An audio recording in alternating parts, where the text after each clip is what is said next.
History presents us with a comforting story. A story of compassion, of progress, of Christian charity. It is the story of the Orphan Trains. Between 1854 and 1929, we are told, 250,000 destitute children were rescued from the poverty-stricken streets of America's East Coast cities. They were placed on trains and carried into the heartland, to new lives, new families, a new future. It is taught as one of the great social reforms of the 19th century, a forerunner to modern foster care. This story is a fabrication, not in its events, but in its cause. The evidence, when examined without sentiment, does not point to a story of charity. It points to a logistical operation of unimaginable scale, responding to a demographic crisis that history has failed to record. We will not speculate on fantastic causes. We will use simple arithmetic, census data, and the photographic record to dismantle the official narrative. We will ask a question that is both simple and profound. Where did all of these children actually come from? The numbers do not align with poverty or immigration. They align with a void. A sudden, massive, and unexplained surplus of human beings. This is not a story about saving orphans. This is a story about managing the survivors of a catastrophe that has been written out of our memory. The evidence begins with the images themselves. The photographic record of the orphan train movement is extensive. We are meant to see in these black and white portraits the faces of salvation. But look closer. Look past the narrative you have been given. What do you actually see? We see children, hundreds of them, lined up on train station platforms, sitting in sterile institutional rooms, or posed awkwardly in front of a small-town courthouse. They are presented as street urchins, the poorest of the poor. Yet, many are dressed in identical, clean, and sometimes new-looking clothing. Their hair is often combed, their faces washed. This is not the look of children pulled directly from the gutter. This is the look of processing. This is the look of an institution. The official story is one of chaos and desperation. But the photographs show order. They show military-like precision. The children are organized by age and size. They hold numbers. They are catalogued. The expressions on their faces are the most profound anomaly. It is not hope that we see in their eyes. It is not the joy of rescue. It is a deep, unnerving emptiness. A placid confusion. A look of disconnection, as if they are not entirely present in the moment the shutter clicks. These are not the varied faces of individual tragedies. They are the uniform faces of a collective trauma. Where are the tears? The fear? The anger? There is a passivity here that does not align with the experience of being ripped from everything one has ever known, no matter how impoverished. It feels less like a rescue, and more like a collection. A harvest. These images were used as propaganda, proof of the good work being done. But today, they serve a different purpose. They are exhibits of a deep contradiction. The story tells us of saving children from squalor. The photographs show us a quiet, orderly, and deeply unsettling transfer of a population. A population that looks less like it was abandoned by society, and more like it was simply found. Beyond the visual dissonance lies the cold reality of logistics. The sheer scale of the orphan train movement, when placed in the context of its time, borders on the impossible. Let us consider the task. Transport 250,000 children over a period of 75 years, from one side of the country to the other. This was not a single event, but a continuous operation, year after year, decade after decade. The average is over 3,000 children per year. That is nearly 10 children every single day. Think of the infrastructure required. This began in 1854. The Transcontinental Railroad was not completed until 1869. In the early years, the journey was a complex patchwork of different rail lines, riverboats, and wagons. Each leg of the journey required contracts, tickets, scheduling, and security. Who negotiated these deals? Who paid for this? We are told it was funded by private charities like the Children's Aid Society. But the finances of these organizations do not seem to account for a project of this magnitude. This was a continental-scale logistical feat, rivaling a military deployment. Then there is the matter of care.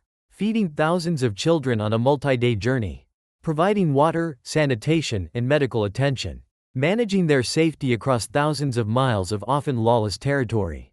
This requires a small army of paid agents, chaperones, doctors, and organizers. Where did this trained workforce come from? How were they recruited and managed by a simple charity? The most significant logistical challenge, however, was the distribution network. The trains did not simply arrive and release children into the wild. They stopped at predetermined towns across the Midwest and beyond. Local committees were formed. Advertisements were placed in newspapers weeks in advance, announcing the arrival of a carload of children. Farmers and townspeople would gather at the station to inspect the merchandise. This implies a vast, nationwide network of communication and coordination, operating for 3/4 of a century. A system that could identify demand, arrange supply, and execute delivery with ruthless efficiency. Is this truly the work of philanthropy? Philanthropy is messy. It is often inefficient and localized. This was not. This was a pipeline. It was organized, standardized, and relentless. It operated with a level of foresight and planning that private charity rarely, if ever, achieves. The official story asks us to believe that a few well-meaning social reformers masterminded one of the largest and longest-running human migration efforts in American history. The logistics suggest a different hand at work. One with more resources, more power, and a much clearer, colder objective. The official narrative rests on a foundation of 3 accepted causes: poverty, immigration, and disease. When examined individually, they seem plausible. But when used to explain a phenomenon of this scale and duration, the foundation crumbles. First, poverty. Industrial cities in the 19th century were indeed places of extreme hardship. But poverty does not typically create 250,000 children with no family ties whatsoever. Human society, even under duress, has mechanisms to cope. Extended families, aunts, uncles, grandparents, cousins, have always been the primary safety net. For the official story to be true, we must believe that this fundamental social fabric completely disintegrated for hundreds of thousands of families, year after year. That not a single relative was willing or able to take in a child. This defies everything we know about sociology and history. Second, immigration. We are told many of these children were the offspring of desperate immigrants who could not care for them. But again, this runs counter to the historical record. Immigrant communities were famously tight-knit, creating their own support systems, churches, synagogues, and fraternal organizations, to care for their own. The idea that they would systematically surrender their children to an outside organization to be shipped across the country to unknown families of a different culture and often a different faith is a profound cultural contradiction. It did happen in individual cases, of course. But on a scale of tens or hundreds of thousands? It is not credible. Third, disease. Epidemics of cholera, tuberculosis, and influenza certainly created orphans. But these events are, by their nature, sporadic. They strike a city, create a wave of death, and then recede. They would produce a spike in the orphan population in a specific place at a specific time. The orphan trains, however, were not a series of emergency responses. They were a continuous, steady flow. The supply of children was remarkably consistent for over 75 years. It did not ebb and flow with epidemic outbreaks. It was a constant, predictable resource. The most damning failure of the official story, however, is the deliberate erasure of history. The vast majority of these children were transported with no records, no birth certificates, no family names, no documented past. Upon arrival, they were often given new names and new birthdays, their true origins intentionally severed. If the goal was truly charity, an act of rescue, why would you systematically destroy a child's identity? Why wouldn't you maintain records in case a lost relative came searching? The answer is simple. You do this only if the objective is to ensure they can never be traced back. To ensure that the world they came from is permanently forgotten. This wasn't a rescue. It was a reset. To truly understand the anomaly of the orphan trains, we must zoom out from the United States and look at the global picture in the 19th century. What we find is that this was not an isolated American phenomenon. It was part of a pattern that repeated itself across the Western world with uncanny similarity. In Great Britain, a parallel program known as the British Home Children began.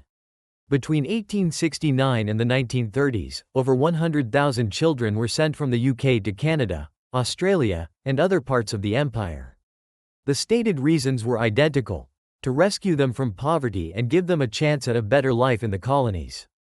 The methods were also identical: collection in institutions, transportation in large, organized groups, and distribution as indentured labor for farms and households.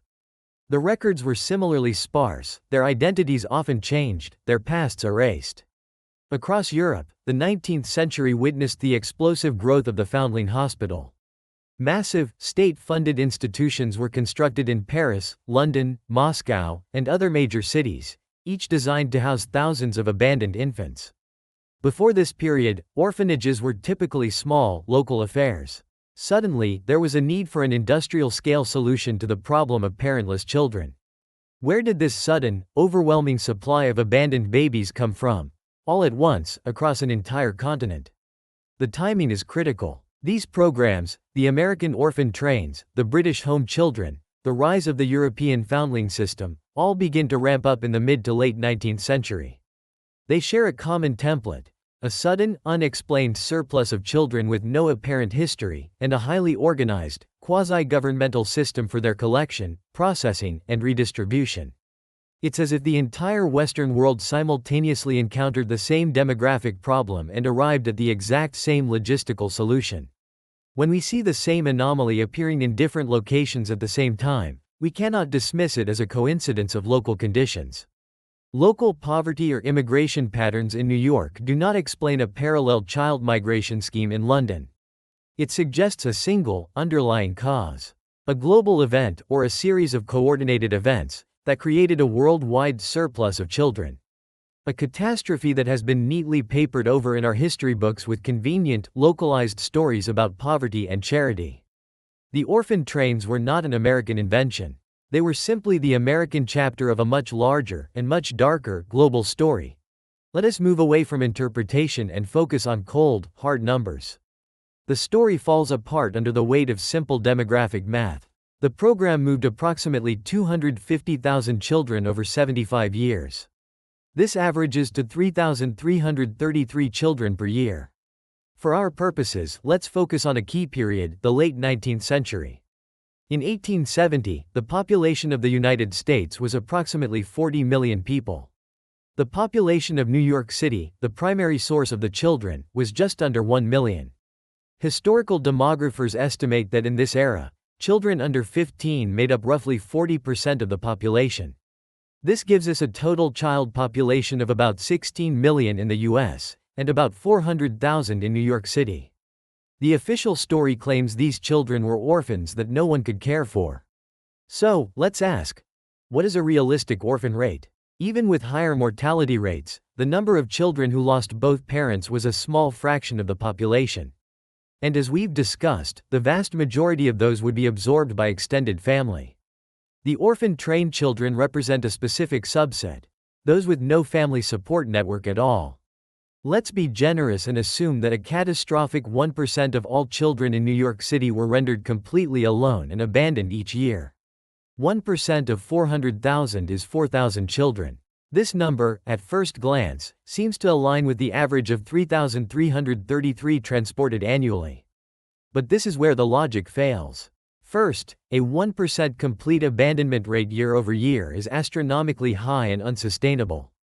It would imply a level of societal collapse in the city that is simply not reflected in any other historical record. Second, the program did not just source from New York. It took children from Boston, Philadelphia, and other eastern cities as well. This means the required abandonment rate in each city would have to be similarly catastrophic, all at the same time. Third, and most critically, this had to be sustained.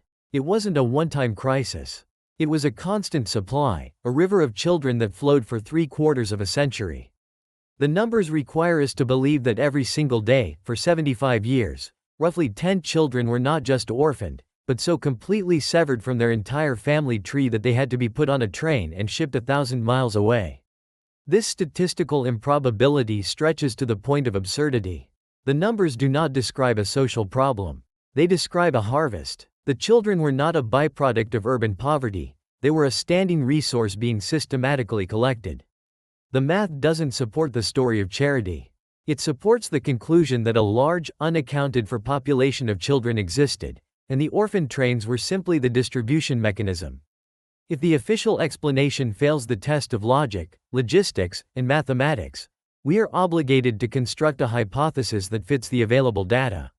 We will not invoke fantasy or speculation beyond what the evidence implies. Let us propose a controlled hypothesis. The period preceding the mid-19th century experienced a historical rupture.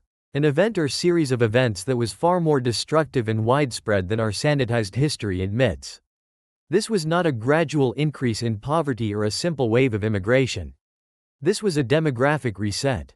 This unacknowledged cataclysm, perhaps a pandemic of unprecedented lethality, a period of extreme climate-driven famine, or a widespread, brutal conflict that has been scrubbed from the record, resulted in the death of a significant portion of the adult population in certain regions.